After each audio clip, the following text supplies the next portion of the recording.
Audio Jungle.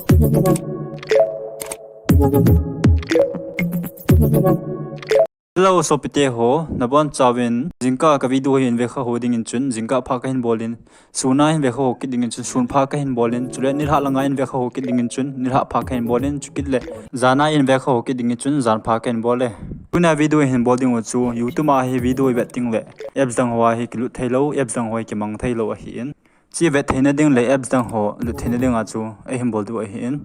hon jong lung lu ta in video hin ve pi bilang chule like share ho ne him bo pilan chu kille chi channel la first time ama sapen ne hi le subscribe chu ne him bo pin tin ka hong tawe YouTube ma video bana apps dang ho lu thene dinga chu ama sapen na chala ka hen ta do YouTube VANCED app si ane ki download ro bin lang na download chai le na lu na hi le ne account na Google account a chum nai lo ding hi in cha chu nang jong a chung pe na he azit lang a hin Google account chu na hi in chi chu lut in lang cha chun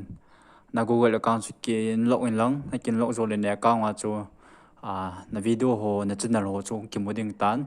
ta chu video ho chu na wedding be ho na bola hi le ta chu be bo ta ma YouTube yang video na wedding app dang hwang chu na use thei hi WhatsApp ho Facebook wa bo na hi chi app si Play Store la ki mu lo a hi in